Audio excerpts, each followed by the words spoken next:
Hey there, and welcome to Hot Seat. And we are here to explore the reasons of why. What's the why? What's the purpose? What drives business owners to do what they do? If it's what you're looking for, to get motivated, well, we look forward to sharing this episode with you. I'm your host, Kelvin Holiday, and I am enjoying the fact that we can explore people's why and motivate others. So stay tuned for this exciting new episode. 15 minutes, fast paced. Let's do it. How are you? I'm good. You? Mate, I am doing sensational. And so I introduced you there as a little bit of a guru on actually understanding the growth process and the government systems. Like for a lot of us, that just sends us loopy. All right. So we'll get, I'm interested in finding out more about that. But let's learn a little bit more about Pat first. You're a Mexicana down there in Victoria. So tell us a little bit about the Pat Grosse story and where things have happened for you in the past. Okay. Yeah, well, I'm now in Australia, but as you can tell from my accent, there I come from the UK. And I don't know what to say about myself. What would you like to hear? Oh, mate, well, tell us a bit of history. So what led you to, what's some of the career pathways you've had and that's led you to this, very, very, very unique sort of role and business that you operate? Okay. It was interesting you mentioned about all things government because back in the 1990s, and really it was like the heyday of the European community, European Union and all the rest of that. I worked in a university in a unit that was actually self-financing. So we weren't academic, but we had to earn our salaries 2 years in advance. And what we did was we promoted the European Union, and how to get money out of it was one of the things that we did. But also that for me, and this is my journey in a way, and you're talking about how governments work.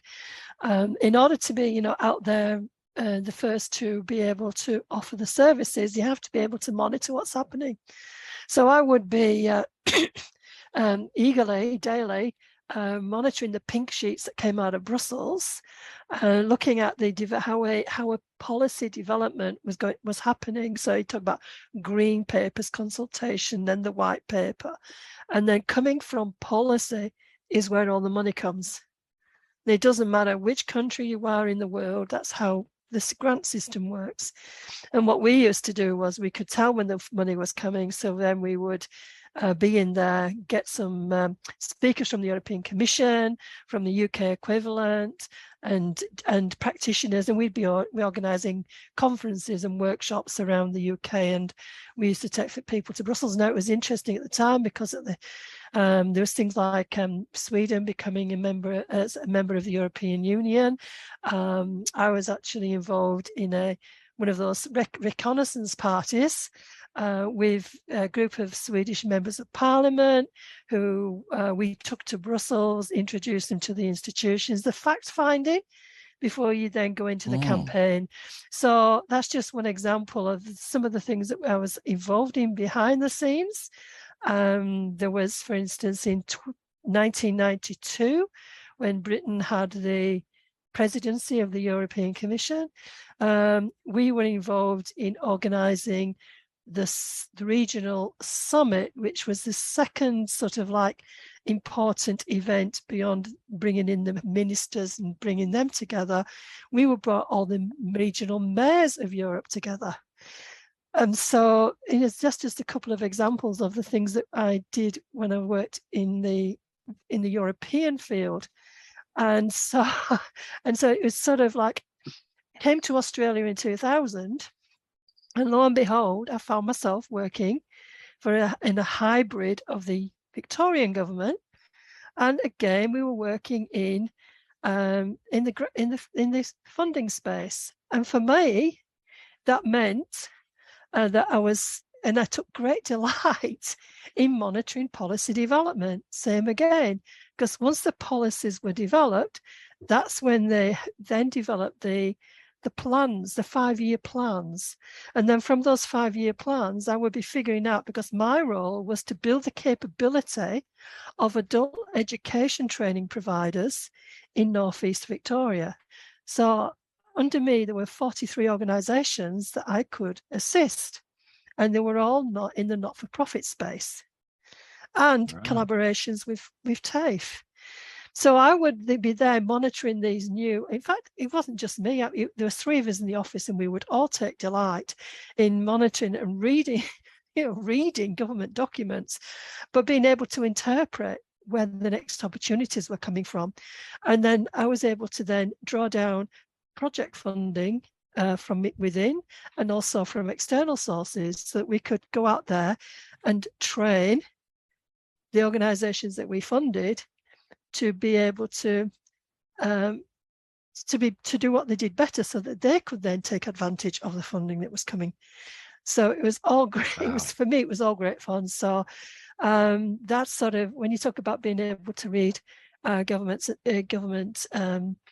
what they're doing in the strategy, that's just a little bit of an introduction of, yeah, I've been blessed in 2 different regimes, the European regime and a state government regime, but they're the same.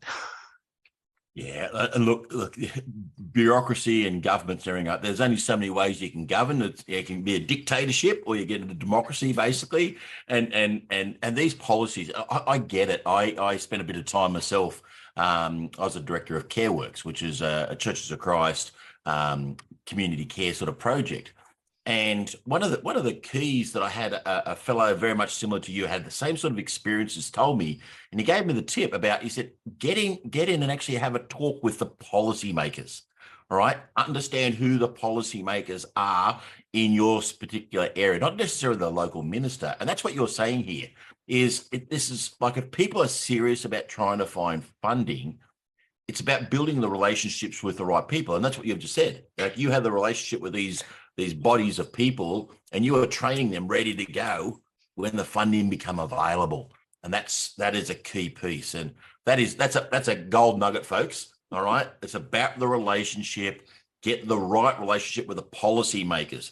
That they can be your best allies. That's for sure. So, yeah. And the other side of that is if there is if you're coming to the end of a term of a plan, say a 5-year plan, or there's a new initiative coming around.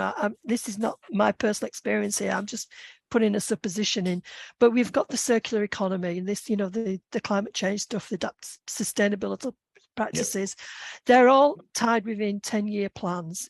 So there's a federal plan. There's each state has its plan, its own strategy for the next 10 years. So the money's coming down from that, as an example. And when you have these new plans and they come to an end, there's a consultation process before the next plan. Yes. So get yourself, if there is an opportunity for consultation, if you don't put your voice out there, and they're looking for ideas, they're looking for something that's different. And I've found a few times I've managed to put ideas into the mix which found their way into the next development. And the same once they have that consultation period. When I was talking about the green paper and the white paper over in Europe, it's a sort of similar process. There's a consultation, there may be a draft, they might test it, then you have the presentation of the new strategy. But then there's a consultation process to how to then roll it out. And so there are opportunities, within that time frame in the process to actually have your say, or to get, as you said, get in the ear of somebody who can have a say. Sometimes they don't consult with you, they might consult with somebody else. Councils are good partners to have, because they're going to find themselves in that consultation process. Absolutely. And look, that's the experience I had going back a number of years ago, is when New South Wales government started to get out of community housing, and they had this bucket load of houses all over the state. And they literally said to all the different non-profit organizations, they said, look, you guys look after this better.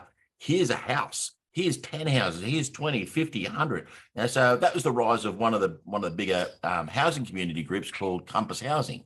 And I was actually in the consultation process with that. And it was quite fascinating And the organisation I work got a pool of funds and got a couple of houses out of it and everything as well to be able to leverage that to be able to do it. So it works. Making those relationships and getting in and being a part of it. It might feel like you're actually not getting anywhere, but all of a sudden, bang. So cool, great tip there. And what I've seen here, Pat, is your face lights up. When a lot of people go, oh, policy, oh, gee whiz, reading documents. Your face is lighting up with that. So you've got a very unique sort of character that a lot of us don't like to do. And so tell me a little bit how you actually and where's this passion come from? Is it I can see Okay. I see it oozing out of you. So where does it come from? And tell the folks, how excited you are. What spins your wheels?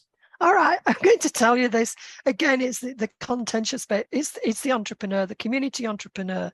And no, I don't. Sorry, people. I have close friends who are very much in this space. I do not see the word entrepreneur meaning business startup. Yeah. Entre, again, for me, as I've got some basic knowledge of a few languages, French in particular. Entre and prendre, between and to take, does not directly translate back into English. Yes. But if you look at it, the essence of, between and taking, it's like this, my personality is that I've always, right from being, you're very young, being able to find those opportunities and do something with them. Yes. And so this is a bit like with the monitoring policies is you know it's going to go in this direction. It's an assurity. What you want to be is out there at the front. You're looking at the opportunity here, and I'm finding the opportunity, entre and prendre, taking the opportunity and linking it over here. Yes. So that's the essence of me, is that, to me, the word entrepreneur is more like, and again, business startups, so many business startups are like that. They're finding opportunities, but I'm saying it's not the be all and end all. There's an essence of an entrepreneur, of an entrepreneurial mindset. And I can see that when I've been working with many of and it's not restricted to businesses. I've seen it when I've been out in the community space. Many of those, there's people, we've got that spirit. They've got these brilliant ideas. And it's great to be able to help them on that journey. Now, with them being in the setup of being in that not-for-profit space in many cases, they're surrounded by people who don't necessarily have the skills, because they tend to be volunteers, as in volunteer committees. Yes. So, so it's very easy for somebody to, and it's very easy for an organisation to be dominated by the personality and the skills of that one person. Now, if that one person is entrepreneurial, and they move on, the whole organisation can fall apart. So what I like to do is to build the organisation around them, or make sure, so the strategy, the committee, they know the strategic plan all fits. It's not them going off in a direction. They're not bringing the organisation and the community with them, and then for whatever reason they fall off the wheel, and that's it. Everything falls flat again. And even today, I'm seeing that happening. You can have these brilliant ideas. They can make on to win awards, great growth. And then something happens, the key people with the personality move on, or they haven't brought the whole organization with them, and there's internal problems and issues. So, and it all comes back to when I was working in the Victorian government, there was an award. There was a type of award and across the state. And there was one of our funded providers who was actually due to win that award. The problem was we were sort of a bit frustrated in our office, because he was somebody who actually was a typical entrepreneur, in that he had new ideas, seizing the opportunities, etc.